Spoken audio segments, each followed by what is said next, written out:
If you want to make some fantasy picks on your favorite sports, check out Underdog Fantasy. It's all the rage, where you can choose higher or lower between 2 to 8 players, and you can win up to 325 times your entry. Use the code K100 at the Underdog Fantasy website, on the app, or at our personalized link, and you can receive up to $1,000 in bonus cash as well as a free pick. Underdog Fantasy offers a unique approach to fantasy sports, and it's a simple pick-em style format. You can select players you believe will outperform expectations without the complexities of traditional daily fantasy sports. The user-friendly interface and growing community make it easy and fun to play, plus it's available in over 30 U.S. states. We will share our picks for you every week on K100 Sports. You can follow along or play against us. So use the code K100 at UnderdogFantasy.com on the app or at the link included in the show notes and receive up to $1,000 in bonus cash plus a free pick. UnderdogFantasy.com. It's an underdog thing. Anybody have any comments on this week's TV collectively? Well, are you excited for Grand Slam Saturday? Saturday at 2:30 Eastern. So, because it's coming from Australia, 5-match card. Mariah May and Toni Storm, Ospreay and Omega versus Fletcher and Takeshita, Okada versus Matthews, Jay White and Cope versus Death Riders, and then Mercedes versus Harley. They only have 5 matches announced for the. I guess it's a 2-hour.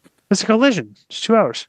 Well, yeah, but it's the Grand Slam. Remember they? But it's still two. It's not even airing. Is it? Well, when's it airing, Joe? Well, it's going to air live on Max. What time? 2:30 Eastern. In the afternoon or at night? No, AM. Are you kidding me? Yeah, it's at 5:30 p.m. Australian time. So it'll be 11:30 Pacific that Friday night, and then Saturday morning 2:30 a.m. Eastern. Wait a second. Time out here. Time out. Yeah. Are you kidding me? Well, dude, the UFC goes to Australia, and they start the show at 11 o'clock in the morning, and the main show starts at 12, and we see it here at 9 o'clock at night.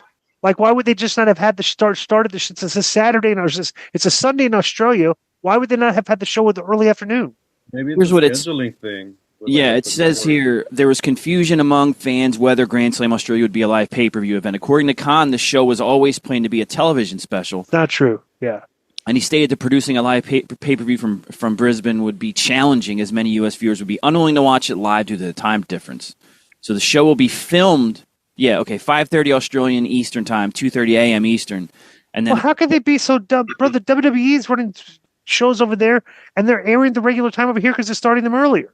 Yeah, or they have them at least during the Saudi Arabia, or not Saudi Arabia. Saudi Arabia shows come on at like 12 Eastern or noon Eastern. So supposedly it's the third biggest gate they've ever had because they got 13,000 people there. It's actually, I don't even know why people are thinking that's, people are like, Dave's talking about how it's their third biggest gate. Okay. Yeah. And I would assume that it'd be one of their biggest gates because they're going to a place for the first time. Anywhere they're gone for the first time, they draw a huge house, especially overseas, like with All In, right? Plus two, they're probably charging a decent amount for tickets there because you can.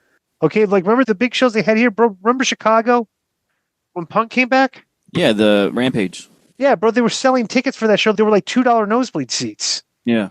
So the gate probably wasn't like you know what I'm saying? It's like, they just want the place filled up, but here they're making money.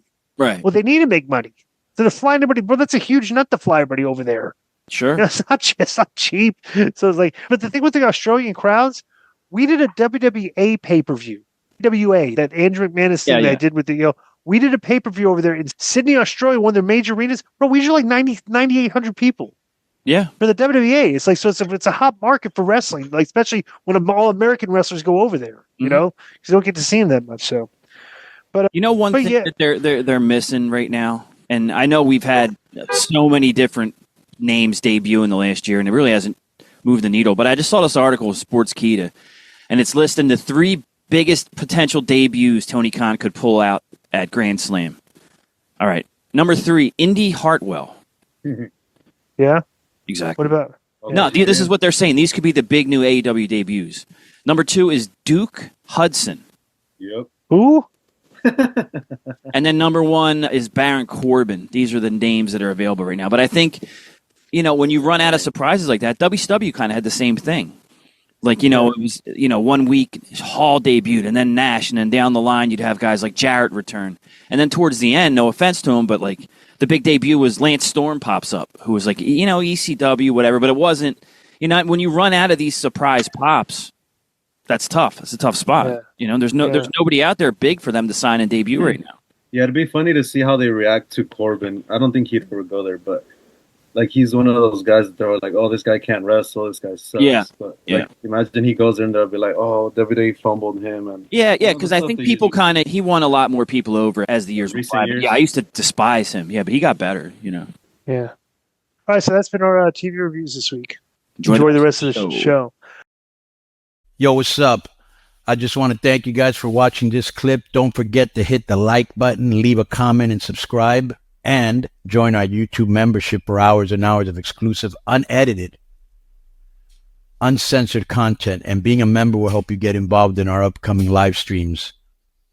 Thank you for your support. Thank you for riding with us. I know you got a lot of other podcast choices, be it wrestling or other ones. And thank you for picking us. Boom.